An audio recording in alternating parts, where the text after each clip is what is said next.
Well, as you can see, criminals have upped the ante using the latest AI advancements to fool many star-crossed lovers. David Myman is here to tell us how the latest scams work. He's a professor at Georgia State University in Atlanta and the head of Fraud Insights. David, great to have you on the show.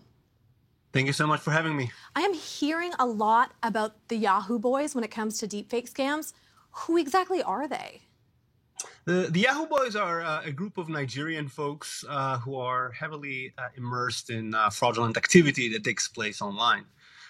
This group has been active for a while now, and during the last 3 years or so, they upped their game, so to speak, and now they're using more sophisticated tools than they used to in the past to con and victimize folks around the globe.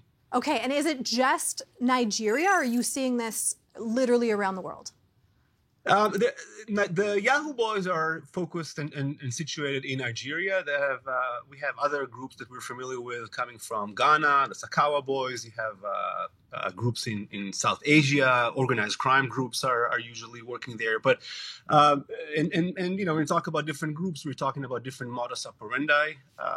Different ways to sort of lure the victims to send their money and simply take it away from them. So let's talk about that luring with the tech.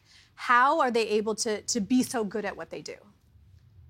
Well, I mean, when we're talking about these groups, both in Ghana, Nigeria, and South Asia, the first thing that these guys will try to do is, when they engage in online romance fraud, is to go on social media and hook up with whoever is interested in the profile they're putting together out there.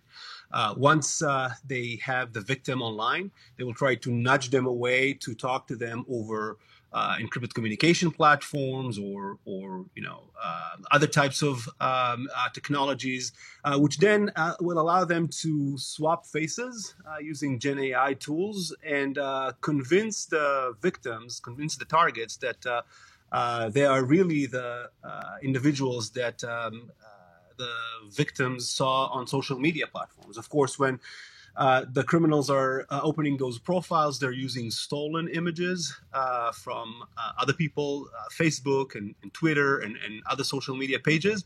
And when they talk to the victims, they essentially bring those images to life using Gen AI tool and some other technology which allows them to sometimes even change their voices.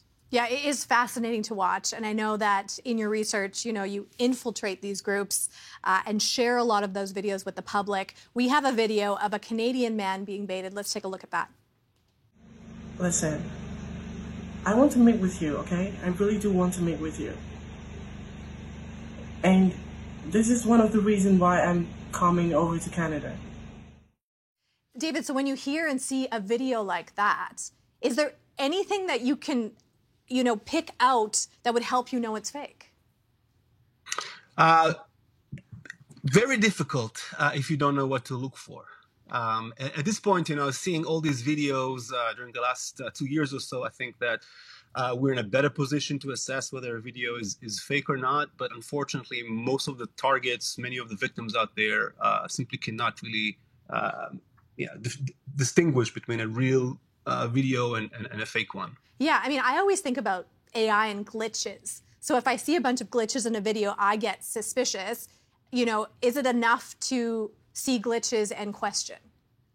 Yeah, no, not really, because even for the glitches, I mean, the glitches were very common in the past. So again, the use of Gen AI has started a year and a half ago or so, and when criminals used those tools, there were some glitches, and some of the victims we've seen out there actually talked about the victim, or sort of confronted the other person.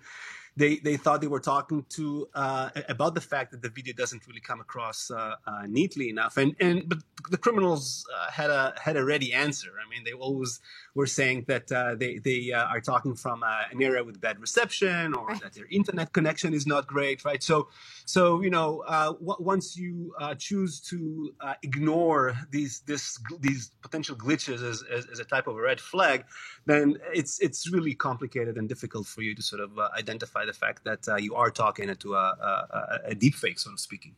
Right, right, yeah. And I've seen a lot of times, David, that there's two phones involved. Can you explain that a little bit to me? Yeah, I mean, what the criminals try to do when they lure their victims is, again, I mean, they use a different person face, and when they use a computer, they usually use some of the software which are available out there. They download them. Those software are not very expensive. You know, for $30 a month, you can work with them, and then you connect them to platforms such as WhatsApp and Google and so on. And so, you know, when we talk about computers, folks are using those software. But we've seen many videos of criminals also using two phones in order to communicate with their victims. And this modus operandi is really interesting because essentially what they do with one of the phone is they use it to disguise their face. So they will point the first phone towards the criminal face, so to speak, and then they will use a filter to switch and swap the face. And then he will use a second phone to communicate with a victim, but the second phone will be tilted and focused in the first phone, which essentially shows the filter face of the criminal. Wow. And this technology is not very sophisticated, I have to say, but it works like magic, unfortunately. I don't have much time, David, but I do want to ask, you know, is there a specific type of person that these scammers are targeting? Yeah, I mean, from our research, we know that they cast a very wide net. I have to tell you that most of the victims we're seeing out there tends to be older, people who come from countries like the US and the UK, Canada, of course, as well. But during the last 6 months or so, we started to see those criminals infiltrating or trying to lure victims in countries like France and Germany and other Western countries as well.